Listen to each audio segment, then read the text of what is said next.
that we can post. There we go. Okay. Well, welcome to our VBS Roundtable discussion. Today, we're going to be talking about backyard Bible clubs, neighborhood clubs, just kind of VBS alternatives. You know, thinking outside the box. I think COVID kind of forced us to do that, but we do have some churches who have been doing this for a while. You know, just getting into our community, exploring other options, because when I was on church staff, I realized there are some children that can't come to my in-house VBS. You know, those children that are in daycares, you know, those children whose parents work and can't bring them during the day. And so I have some things I want to share with you. I've also invited Bronwyn Stanley to join us today. She's the minister to children at First Baptist College Station. She's been there 25 years, 24 years. Yes. So she has lots of experience with her community and some of the fun things that she's done. And so we want this to be a discussion. So feel free to interject. You don't have to sit politely and just listen to everything. In fact, I always tell people when I'm doing training, I'm used to teaching children. And you know what children do when we teach them? They wave and Miss Jennifer, please, I have a question, And so I get very nervous when you're quiet and you're patient and you're respectful. So interrupt us. We want you to. I think I speak for Bronwyn too. We want to know what your thoughts are, you know, and how you've navigated. Every community is different. And so we'll just kind of share with you some of the things that we did that worked, maybe some things that didn't work. You know, it goes both ways. So let me pull up my screen share real quick. Okay, can everybody see this? Are we good? Yes, ma'am. Okay, so what is a backyard Bible club? Okay, this is something I discovered in my ministry. I used to take some preteens to a place in Waco called Mission Waco, where we would do just kind of a mission experience for the weekend. And one of the things they had us do was a backyard Bible club. And that was the first time I'd ever heard of one. Didn't even know what it was. And we went to an apartment complex and actually did a vacation Bible school. And so one of my students said, when we came home, they said, you know, we did this at Mission Waco. And we were living in Cleburne at the time. And they said, why don't we have a Mission Cleburne? Why don't we do this in our own town? And the words of a fifth grader just really inspired and challenged me. So I said, why don't we do this in our community? So that was kind of the beginning phases of my backyard Bible club ministry. And I did them at apartment complexes, parks, our local parks, even went into daycares. And I'll kind of talk about that too. But there are a variety of means that you can take and use your VBS curriculum to share the gospel with children in your community. So Backyard Bible Club is basically going outside the walls of your church in its simplistic form. And there's a variety of methods to do that. And that's why I've asked Bronwyn to join us, just so that we can kind of see what different churches are doing. So we've defined that. So Bronwyn, would you kind of get us started on what you did last year? You did some great things with your Destination Dig material. If you could just expand on this a little bit. Yeah, well, we obviously, like everybody, when it was time to start planning VBS, I just really I think the Lord just laid it upon my heart and mind that I wanted to plan something that I knew we could do. You know, I was worried if we did an inside VBS that, you know, and there was some problems last summer with the Delta and stuff. And, you know, we have a lot of really smart people in our town here in College Station. And we have a lot of people that really worry, you know, about, and legitimately so, the virus and stuff. And so when I thought about the theme Destination Dig, I thought, you know, that could be a lot of fun. It's kind of archaeology, kind of, you know, and so I came up with this, well, I think the Lord gave it to me, but this idea, and we called it our Destination Dig Family Quest. And I'll tell you that I've become a lot more passionate the last couple of years about trying to find ways to help parents to engage with their kids and take some of that responsibility of teaching their children. You know, we always have said since I started ministry 30 years ago that, you know, what we do at church should be the amen to what's happening in our homes. Right. And unfortunately, I think for a lot of our families, you know, we are the religious education for the children. And so, you know, trying to find ways to involve families together. And I thought, you know, this is a great opportunity for that as well.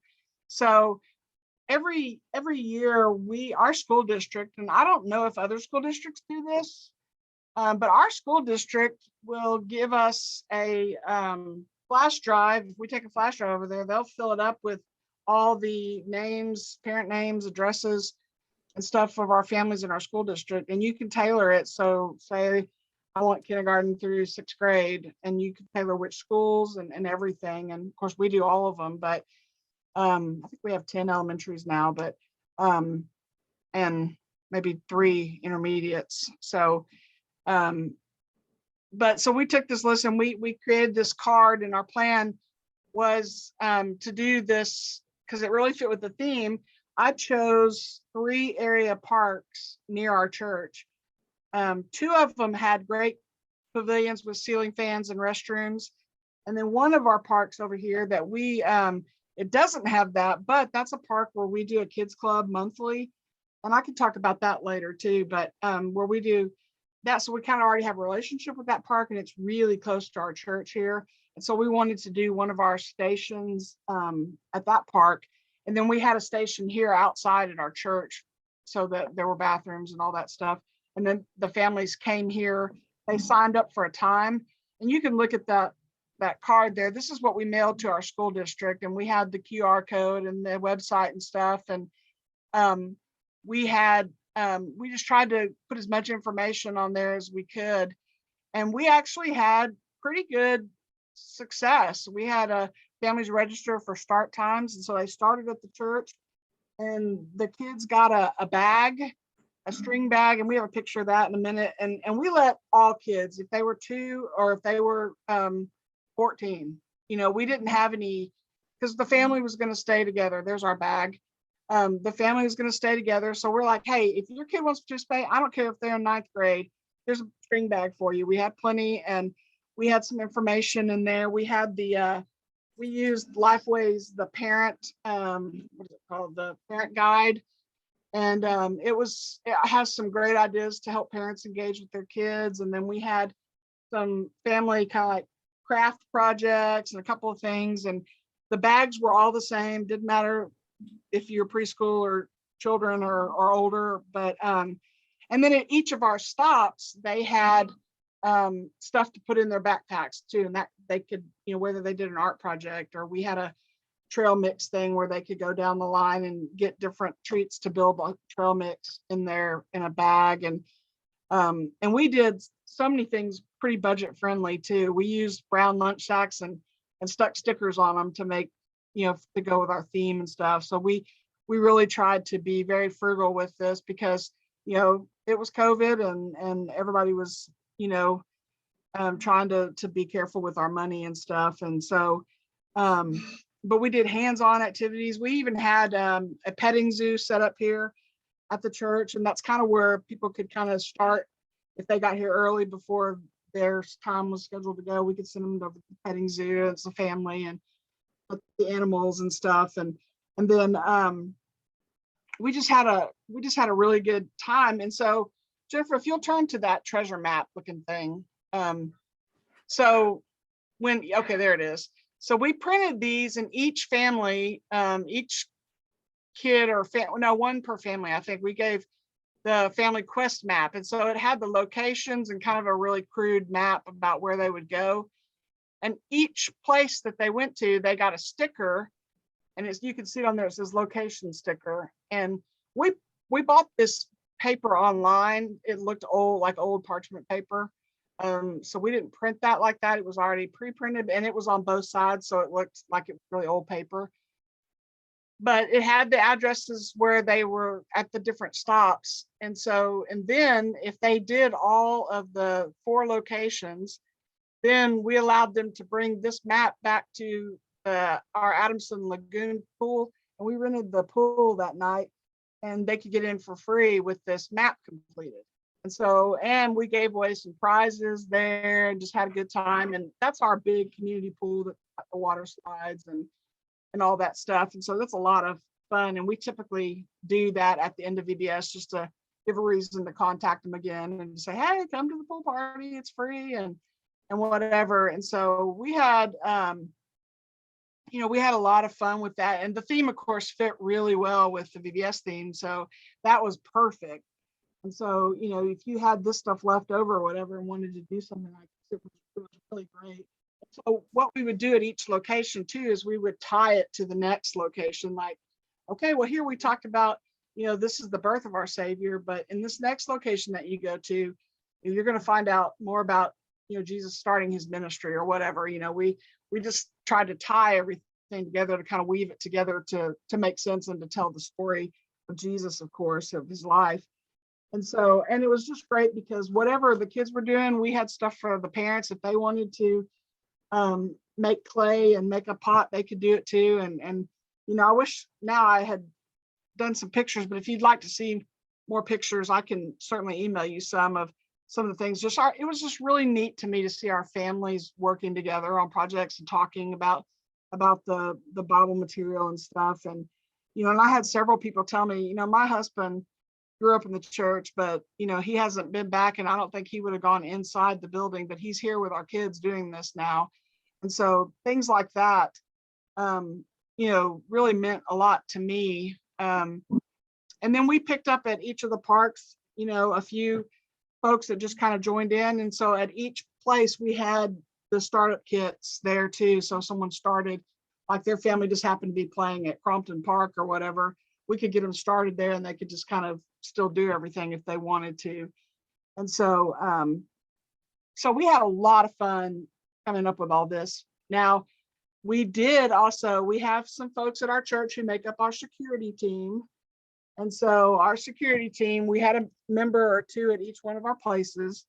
And we also had a little first aid kit. And I had some banners printed that have our children's ministry logo and our church name, so that we could hang those at the park and kind of legitimize what we were doing, that we weren't just some creepy people out there trying to engage kids and stuff, And so like on the internet, you can get those vinyl banners for $20 a pop. And I mean, it just totally legitimizes and looks nice, to have that and to have that hanging there just to show, hey, and it also helps you to identify what church it is and all that stuff too. Anytime we can get, because the goal obviously is we want some of these folks to show up at our church. And so, but we just, we took the chance to be creative, and it was just a lot of fun. We had fun, just coming up with the different activities and, doing something different at all the stops because we didn't want it to be the same thing. And we recruited some of our best storytellers to be out there telling stories. And even if people weren't joining in, like in the group there, you could hear them.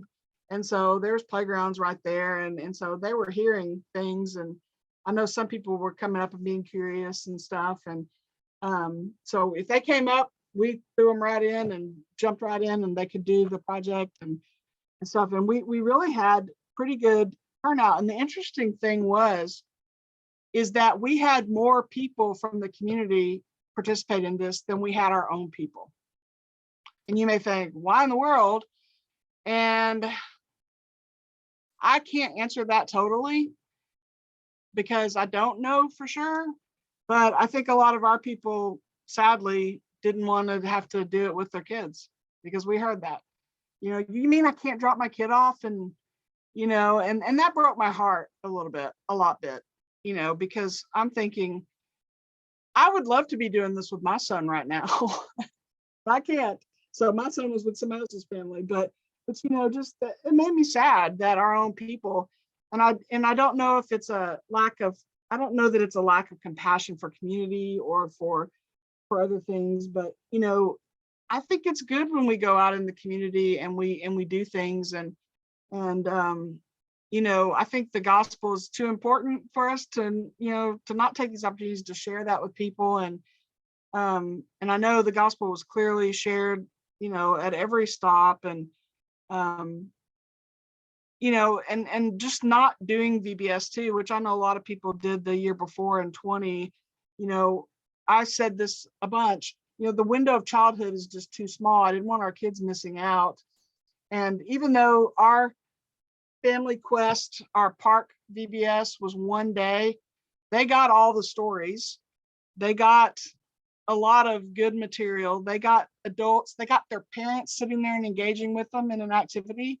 I mean, you know, I didn't see a lot of parents sitting there on the back wall with their phones. They were actually in there helping them and doing things with them. And I love that, because I don't think that happens very much anymore. And I'm guilty of it too. You know, at night when I come in and the last thing I want to do is play Battleship. You know, I just like to sit at my phone for a little while and check in on my other life. And, you know, but I have to be careful about that, because, you know, it's not going to be long before my son's not home anymore. And so, you know, I loved seeing families doing things together, and that was a blessing. And you know, and I enjoyed being more creative. And I think, you know, there's room for that. And maybe it means adding something on to a traditional VBS. Maybe it means, um, you know, not doing a regular VBS, whatever that means anymore. And, you know, and I've heard, well, people want things to get back to normal. Well, I don't know what normal is anymore. I don't think anybody does. And so I think taking opportunities and you know, the nice thing about VBS curriculum too is it's probably one of the more flexible pieces of curriculum that you can get. And I'm not just talking about Lifeway, there's a lot of them. For this particular VBS, I ended up buying the small church stuff because, you know, it combines first through third grade and fourth through sixth. And so it wasn't quite so overwhelming trying to choose some activities, you know, for different age groups. And I will tell you also that for our boys and girls who were in fifth and sixth grade, our preteen age, we did an extra couple of pieces for them called Digging Deeper, so that they got a little bit more meat. You know, because most of the stories we tried to tell our teachers to kind of stick first through third grade level. And so I didn't want our big kids to be like, oh, you know, and so we had a little thing, Digging Deeper, for them. And that was good, because my son was in sixth grade last summer, and you know, I didn't get to go around with him, but he was with some friends, and I know he had a lot of fun with it too. And so that was good. Everybody seemed to have fun. And like, we did make some modifications for preschoolers and for any special friends that we might have that came. Like, we had modeling clay at one of the stations, but at that station, we also had some of that model magic that's really soft, you know, the Crayola. And so that, and it air dries and stuff too, but it's a lot easier to manipulate. So we had that for our younger kids, or perhaps, you know, if we had any special needs, special friends that had shown up, or even some older adults, you know. So we tried to think about, you know, all that. And the way we did the snack, I think, Jennifer, was that at your station, wasn't it? Jennifer works with me, Jennifer Scamardo. She works with me. And so we did a snack thing where we had lots of things to choose from, so people could walk through based on their allergies or nuts or gluten, whatever. And so we made sure and had things that they could build their own snack mix. That's, you know, we didn't touch anything, and we had gloves and stuff for serving and things. And we had workers. Didn't you guys serve it for them? They just told you, I want marshmallows, or yeah. And so, but the thing I would recommend is if you have parks with the pavilions with the restrooms, you know, that's that's important. You know, especially with kids. And but you know, just thinking about things, it's not that hard to do. And with the pavilions, we had good shade and tables there, and they have ceiling fans in them, so you know, it was really nice at those parks. And the renting the pavilion at least in our city, it's very cheap. It was like $50 for the whole day. And so we were able to get out there and get set up and everything. Hey, What Brian, question? I Sorry. have a comment. Yeah, I love the piece of this where it includes parents. You know, where have we had a time when parents come to VBS? Usually, like you said, they're used to dropping them off. And this kind of makes this more of a family ministry effort, which is so needed right now because, you know, parents are abdicating their role as spiritual leaders to the church, and we need to give that back to them. And that's what's so beautiful about how you design this, is because I'm looking at the map and I'm like, they probably had to drive from place to place, Yes. but they needed parents. Yes, they had to. The parents had to stay with them, and they have to stay at the pool that night too. We don't let drop off, and I'm sorry, we're not gonna, parents have to stay with them. And so, yeah, I mean, it was and we had it built so that there was like 2 hours before the pool started, so that the preschoolers could go nap and whatever else, or they could have started a little bit later and napped after lunch or whatever. So we tried to, to be sensitive to those kind of things with the family.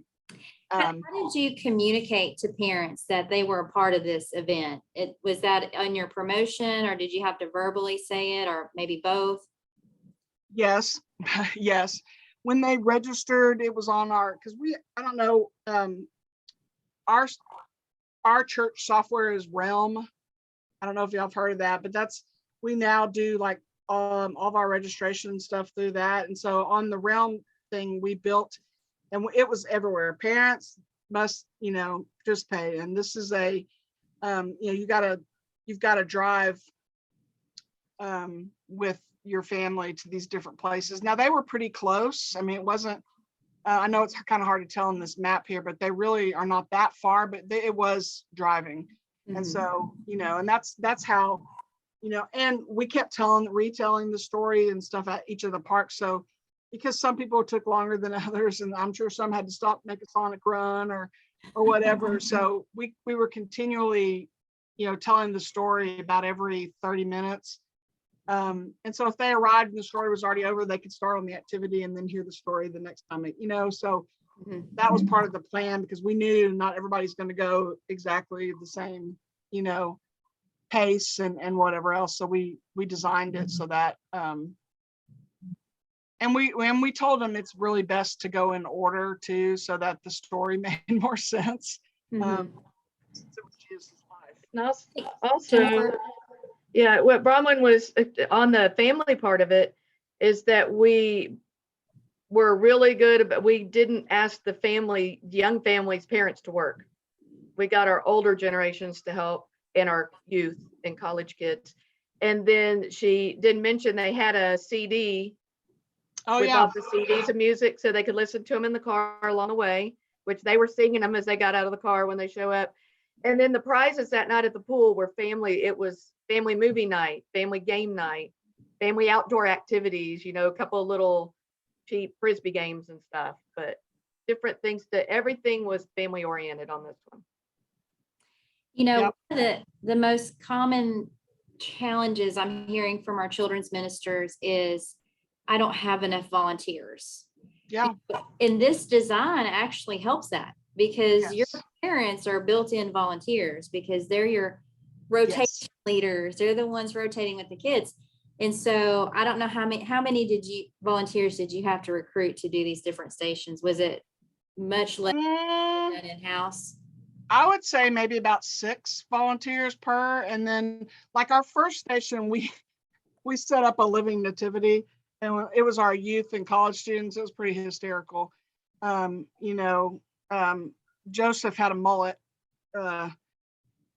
So, I mean, we had fun, and they had fun serving there, and they were all dressed in their costumes and stuff. And so, that was fun. And we hired a petting zoo, so they staffed their own petting zoo. And that was kind of our activity that we could send them to if they showed up and they were not at correct time or whatever, just to kind of hold there before they would start with the next Bible story and stuff. And so, but yeah, no, it didn't require near as many workers, and that was good because we didn't recruit parents on purpose. Now, we did have a couple of parents of older kids, and so our sixth grade, two of our Sunday school teachers, they drove one of our church vans with some of our older kids whose parents were helping, like Grant and his friend Emily. And there was probably 4 or 5 of the kids that they drove around. And so, we had to follow our child protection. We had 2 adults with them on the bus and stuff, and then we had them go and do stuff. But I'm telling you, our biggest number of participants were not our church members. Now, we had church members there, of course, but we by far had more from the community than we did our own folks, which Do you attribute that to the promotion you did through the schools? Do you think people came from that, or just maybe people who were already at these locations that joined in, or maybe both? We didn't have as much at the locations who joined in officially. I mean, we know that some were listening in and some came through and made the pottery and stuff. And we do the cards every year with our school district. So we always get people from that for sure. And so probably that's our biggest way that we get folks. We publicized it. We use the Facebook boosting those ads, and that you can kind of tailor your community and where that goes. And we actually get some off of that. And so that's always, and it's not very expensive to do. That's always a good move for us to boost stuff on that. We pick up people from that. We always have a sign outside. And so, but the card through the school district is probably our biggest way that we reach into other homes in our community and stuff. And so, yeah, go ahead. No, go ahead. I was going to comment on that because I have done some promotion through schools too. And I would just say to that, check with your school district because everybody's different. Mm-hmm. You want to go through probably central office. Yes. For ours, they just said, send us your proof of what you're wanting to print. We'll approve it. And then we'll tell you how many copies to take to each school. And so ours were a little more hands off. They were like, just give us, and then we'll put it in boxes for you. So every school district's different, but that is a great way to promote. Yes. In our school district, I know being a parent at the beginning of the school year, you sign when you're registering for the new school year, one of the questions is, do you want to be on the mailing list of stuff or do you not? So they can opt out of that if they don't want it. But I always opt in because you get all the information about the sports things and the cheerleading camps and the whatever. So you do get a lot of the community stuff through that. But, I like the way that our school does it. They just give us the addresses and the family information. And so we do we always print these cards and mail it bulk. And, it's just a really easy, but a very impactful way of getting in homes. So yeah, it works really well for us. Yeah, for us, it was a timing thing too, because, with your summer events, you kind of want to go out in May, but you don't want it to go out so late to where they're not checking their bags anymore if they distribute it through the classroom, which was my case, in the children's folders. So timing is everything. You don't want it to end up in that backpack that stays there until next year. Yeah, well, we have to be careful because all of our mail goes to Bryan and then goes to Houston and then comes back to Bryan and then comes to College Station. So we have to mail things pretty crazy early usually because you don't get a guarantee when it's going to come through with the bulk mail either, but it's so much cheaper to mail it that way. You really have to do that. But it's pretty exciting when you see people registering, and because we always ask them on our registration thing too, how did you hear about us? And so we can usually get pretty good information on how they did hear about us and stuff. So did you that yourself? How did you handle your digging deeper portion? We put some extra materials at the when they registered. We at our registration desk, if they said we've got a 5th or 6th grader, or even like because we did have some youth participate as kids, and that was fine with me, more the merrier. And so if they were 5th grade and up, we had some extra materials that we put in their bags, the string bag that we gave them. And so, and then also at the locations, a couple of the places had some extra like activities, and they would give them to the older kids and the teenagers. So we had, and then we had some, like I said, we had some special things for the little ones too. Like I think we had some bubbles. And after you remember, Jennifer, do you remember what else we did? I don't remember exactly. We had extra, and at the location, we had a dig site for the younger kids versus the older kids for their little coins. And we separated them a little bit, but for the most part, they did everything together. At the very last stop, they had a presentation of the gospel. And that there was some recreation going on at that one as well. I think some of the younger kids may have played more while the older kids did their gospel presentation. Well, and we gave them a thing too that they could use to share with others about sharing their faith. Yeah. And so, you know, and we had some of the stuff, it may have been a Lifeway piece too. We may have given them something from them for the preteens too, that had the stories again and just some different thoughts.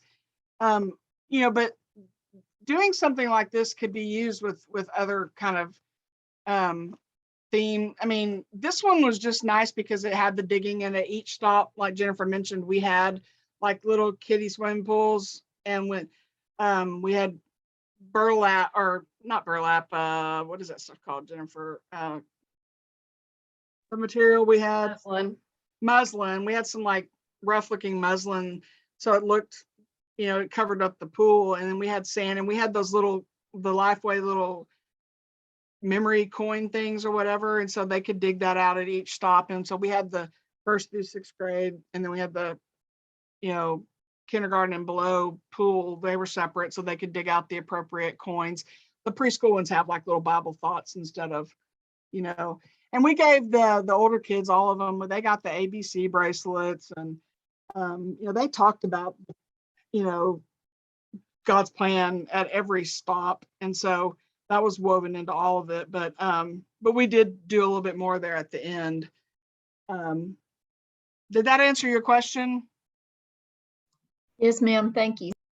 Yeah, you could do, you know, anything. I mean, we even threw in, I think we had a special keychain craft, didn't we?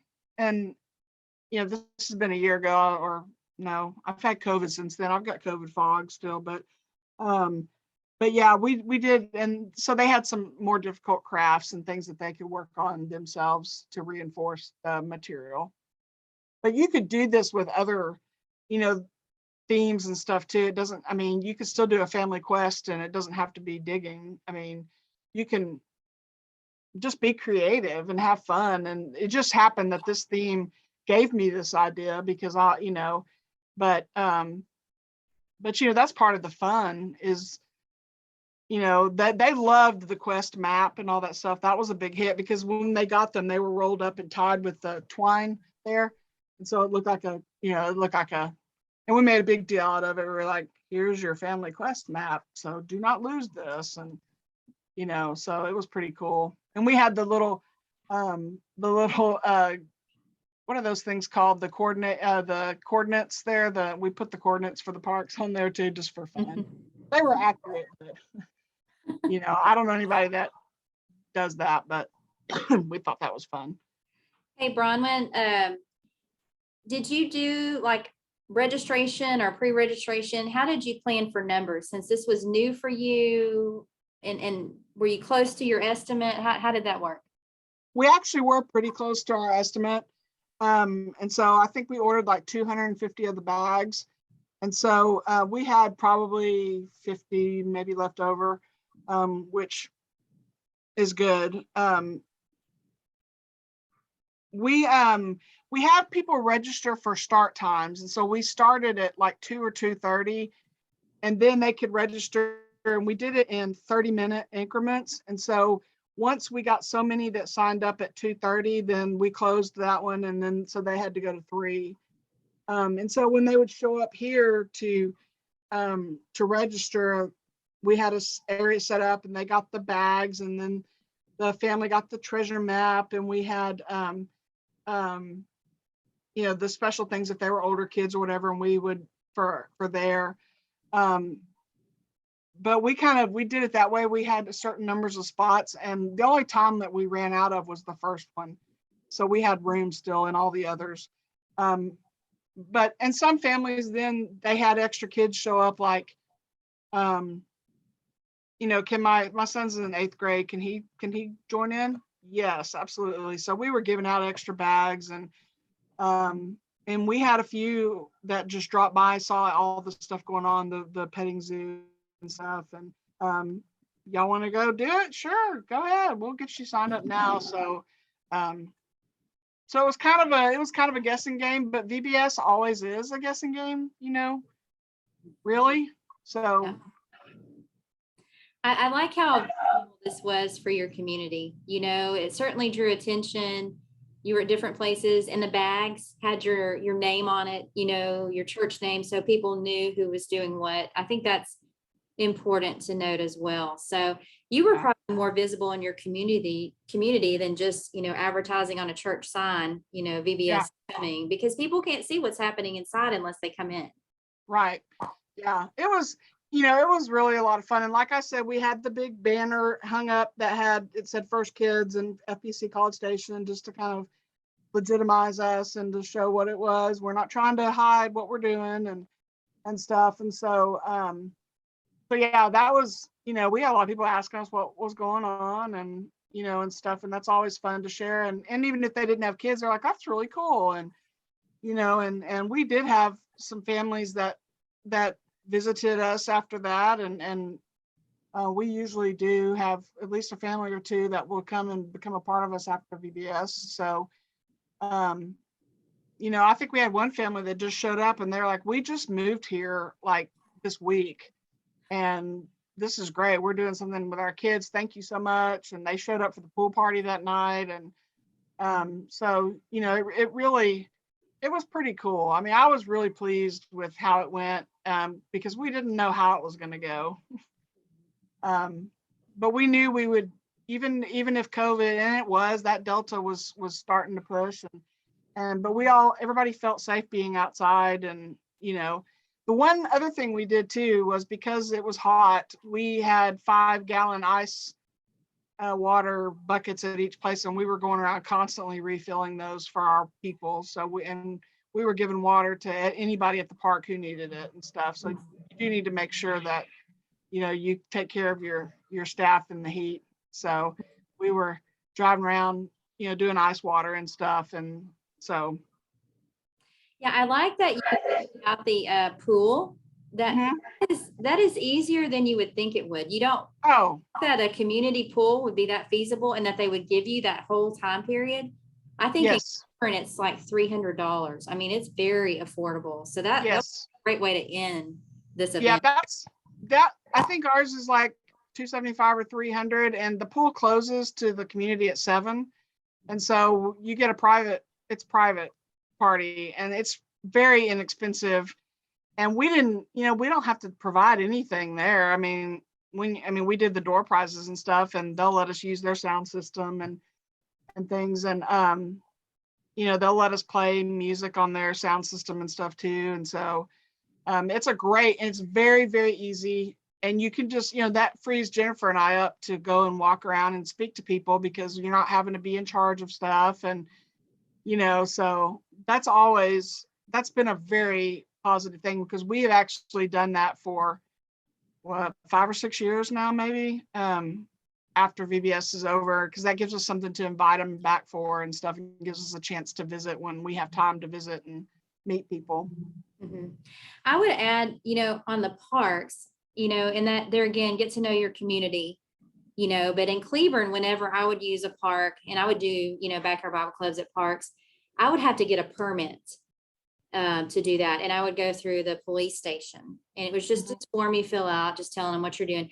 They actually didn't charge us, but we had to have that permit as proof that we had the right to be there and we were approved. So know your community, know what you can do. I think I heard Bronwyn say she rented portion of the park for $50. And so it could be different in your community, but look for those things. You don't want to get caught without a permit if you're occupying Right. a length of time. Right. And that's why we rented the pavilion, because, for the whole day, because then we could come in if other groups were there, and we could, I mean, we have a ground to say, all right, we have this rented. And so it's very inexpensive. But, actually it's funny because in our community, we have to have a permit to do a big outdoor activity on our own property. Mhm. We have to buy a bond, $10,000 bond. We have, and I mean, we don't pay 10,000, but we pay like a certain amount of money for that $10,000 bond.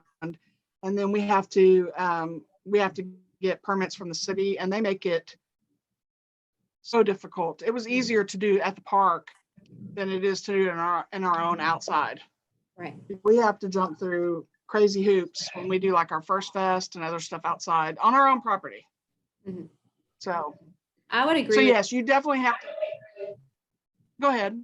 Yeah, I would agree with that. I ran into that with my trick or treat. Cleburne started requiring a food permit, and I had Yes, we have to do that.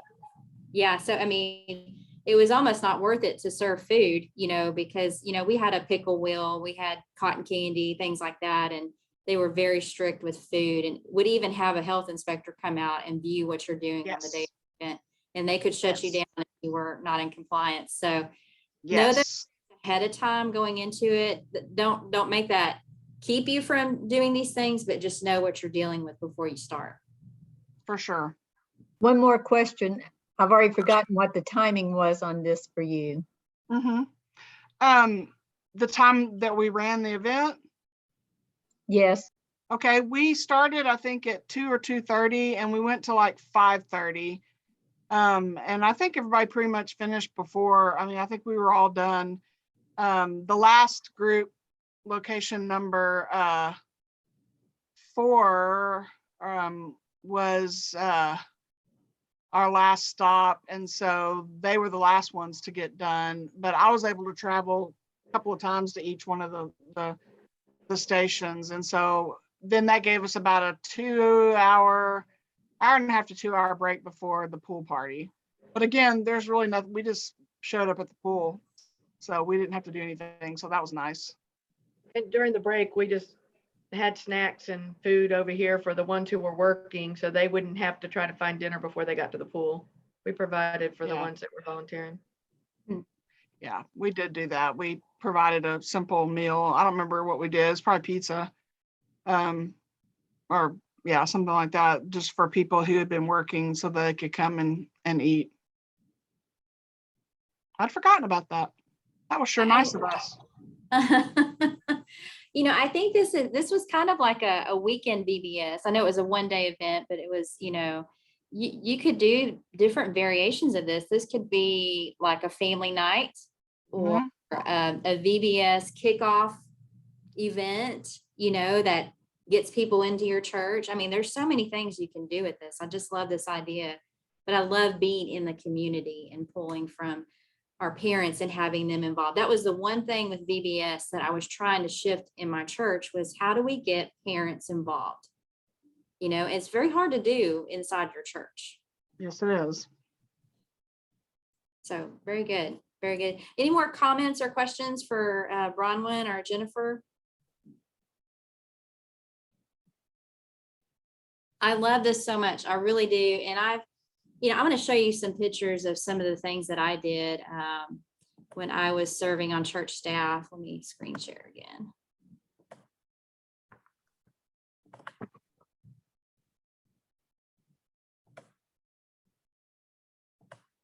I would do, let's see, here we go.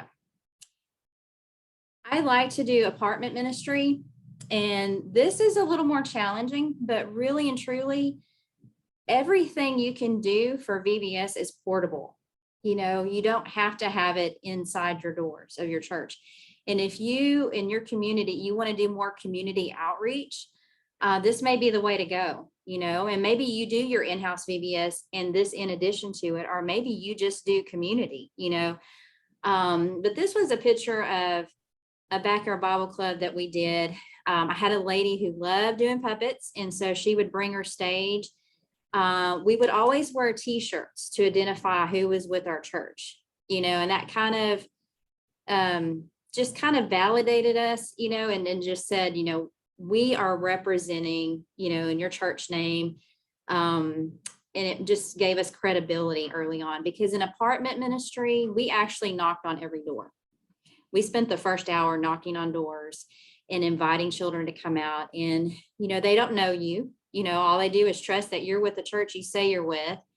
And we would give directions and say, we're at the pool area. If you could join us in five minutes, we're going to be doing puppets. We're going to be doing crafts and Bible story. Tell them what you're going to do and invite them to come with you. Parents can come with you. And we had some parents join us. You can see in this picture, there's moms taking a picture of things that are going on. And so it just got to be a very fruitful ministry. And we would come year after year. And so people that were still living in these complexes got used to us, and, oh yeah, this is the group, that usually comes. So it's a lot easier than you think. What I would do is I would have clipboards ready for each team. And basically all I needed was the name of the child and their apartment number. And I would be very clear with the parents, we're going to be meeting in this area by the pool. We will bring them back at noon, in that way that there was no confusion over, who's bringing who home, how they were going to get home. And you'd be amazed at how much parents will trust you with that. So very, very fruitful. And the apartment complexes love it. You don't know until you ask, and so I would go talk to the apartment manager, and the response I always got was, we need something healthy in our complex. And this is great that our families have some type of, healthy influence, and I don't know if they were believers or not, but no one ever told me no. And so my theory was, I'm going to keep asking until I'm told no, and even then I'll ask again. So here's another picture of our park. We did a backyard Bible club. We called it Kids Club because backyard Bible club was too big for that line. So you can tell that they hadn't used their sign very long. That 3 was actually a backwards E. And so they allowed me the opportunity to dig in their files and get all the letters and numbers that I needed. And I actually put that up. I had our maintenance guy come and help me, and free advertising. The city was like, sure, do something in our park. This is great. So you never know what you can do until you can ask. And so that was one area that was helpful to us. We kind of did an opening night, kind of launching our club time, in the park. We had a cotton candy machine and invited families to come, and really people that just were passing by, would come look. And at first we passed out flyers, but then we realized those get blown in the wind and they end up in the trash and they never go home. So we got a little smarter year 2 and year 3 and got these plastic wristbands, like you would get at an amusement park. You can actually order those and say what you want it to say. They're very inexpensive. I wish I had a picture to show you, but we would say Backyard Bible Club, Field Street Baptist Church, the dates, and the time, put it on the child's wrist. And that way it's like, oh yeah, that's coming up Monday. And here's the information. So a little tidbit thing that I learned along the way, don't do flyers. Don't do flyers. Not even at the apartment complexes, because we went and we put one on every door and they flew away. And the maintenance guy was having a headache about it because it was like, oh, it caused them more work. And we don't want to do that. We don't want to create chaos for them. We also, somebody talked about a sign. Bronwyn, did you say you had a sign? These vinyl signs, I think this one cost us about $100, but we used it every year. So it wasn't date sensitive. We just put Monday through Thursday, as a reminder, but we got to the point where we're like, people might think this is a private party and wouldn't join us. And so we wanted an open invitation. And so this is one way we did it. We put children's faces on it just to make it look kid friendly. And we had to get creative how we hung it. This is at the park. So we started bringing ladders with us and trying to do things like that. So over the years, we just learned some things that were helpful. I sent a picture of this because just to show you, I think it's funny how for our in-house VBS, it takes so much effort. We do so much decorating. We have so many curriculum booklets and snacks and stuff. But with Backyard Bible Club, you can literally fit everything in your van, the trunk of your van. You know, it doesn't have to take much. I had these pool noodles for recreation, some snacks. Always bring water, like Bronwyn said, always have water. Your person that's doing the lesson will probably bring their own lesson, maybe some pictures. I mean, this is it. I mean, a good teacher could teach under a tree. You know, you don't necessarily need walls to have a good VBS. And so I think the point here is, you know, we might be reaching children who would not otherwise come into our church for whatever reason. Maybe they're not exposed to church. Maybe their parents can't bring them. Maybe they're in daycare. So think about portability. Everything's super easy. This was something that was very portable. Something I would always have with me as a parachute, because for different reasons, every child can play at the same time. No matter the age, even the little guy, see the little guy in the blue shirt, he can play just as much as the older kids can. It was colorful.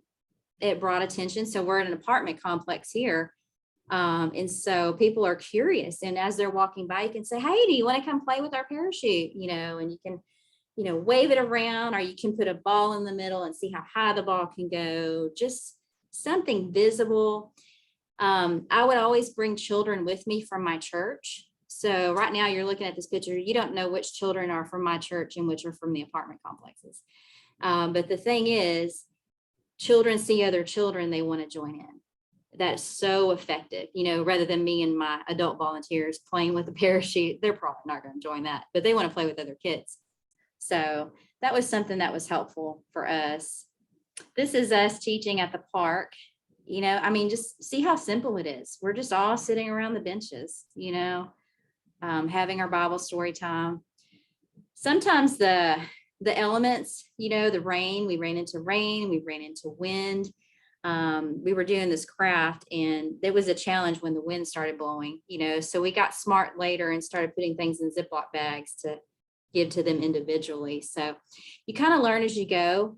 But I'm just a huge fan of Backyard Bible Clubs. My last few years serving on church staff, we actually got into the daycares.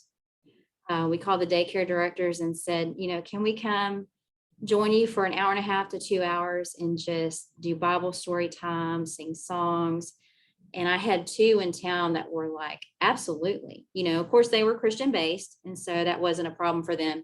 There was another one in town that wasn't sure, but you know, they liked the idea, but they had to get permission from parents. So like I said, you never know until you ask. And so I really love doing the daycare ones because I know for sure those children probably did not go to VBS that year because, you know, they had to stay in daycare and parents just were not able to bring them. So those are some ideas. I want to leave the last few minutes for your questions, anything that kind of struck you, or maybe if you want to share one little takeaway that you think you can use, I'll open up the floor to that.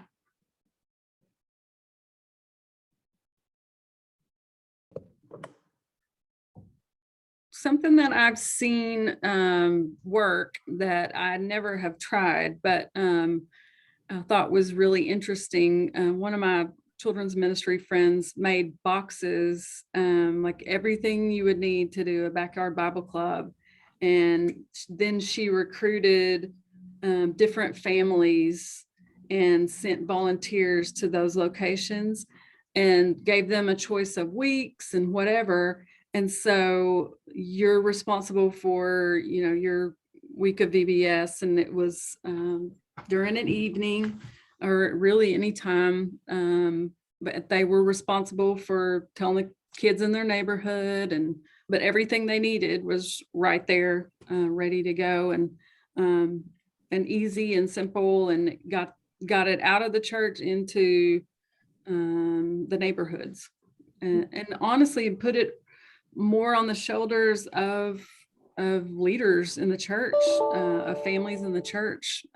So I thought that was a cool idea as well. Yeah, that's awesome.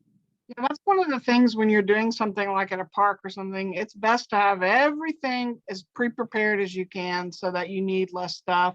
I mean, we put everything in bags and Ziplocs and had individual, so also it was easier to write their name right then too. Everybody had a Sharpie and stuff. But yeah, you for sure need to make it as simple as you can because you have things like wind and whatever else. So, but yeah. Sarah and I were looking at this earlier, but this is something Lifeway does. It's called the Go and Tell Kids. So, I mean, even it's talking about simple, what it is, it's like a thing that you can prop up, but like I can do, it's like a flip chart. So it shows the picture, the teaching picture on one side. I know this is really big. I'm trying to show you teaching picture on one side. The other side is the story, the lesson, all wrapped up into one. I mean, you could even have someone read and talk about it as they go. So this is a Backyard Bible Club to go with you. And how simple is that to just throw that in your car? So there are lots of resources available, super simple, very manageable. So I'll go ahead and wrap us up and lead us in a word of prayer. Bronwyn and Jennifer, thank you for sharing today. I'm so excited. I'm like, okay, what next? What's 2022 hold? And the suspense is coming. That's what I'm trying to figure out right now. Oh. But I love how, COVID has kind of forced us to think outside the box, but I think we've discovered new ways to do ministry that have been very fruitful. And so your event last year was definitely evidence of that. So it's a great job. Thank you. A word of prayer and then we'll be dismissed. Heavenly Father, Lord, we are so grateful for you. What a privilege we have of serving you by serving children. Lord, we just pray for your wisdom and your guidance in the days ahead. Help us to learn new ways to reach our community. Lord, just expand our vision for that. Provide resources, put things in our path that we can use so that we can further your message. Lord, we pray for these children in our communities. We pray that they would grow in their knowledge and wisdom of you. In your precious name I pray. Amen. Amen. Thank y'all. All right. Y'all have a great day and I hope you have a great summer. Thank you for sharing. And one other thing is this going to be the same thing next week? So I know what to tell my friends? No, it's different. So David Butts from First Baptist Arlington will join us. He's going to be talking about a family at home VBS. They have shifted their VBS to at home, and that's more of how to do it with families. So I think Okay. Interesting clues there as well. Okay, well, this was great today. Thank you. I appreciate all the information. Thank you, Linda. I'm glad you joined us. You need to get the word out to people about these video things, though, especially the small churches. A lot of the big churches are going to just take care of themselves and they don't even participate in the associations much, but the small churches are the ones that really need the help. So we appreciate it so much. Thank you. Good. Thank you for that feedback. And this has been recorded and will show up on our website. So if you know of someone who wished they could have come, they can view it at a later time at their convenience. Oh, that's great because I'll need to go back and get some more notes. Good. Thank you. Thank you, Linda. Okay. Have a good day. Bye-bye.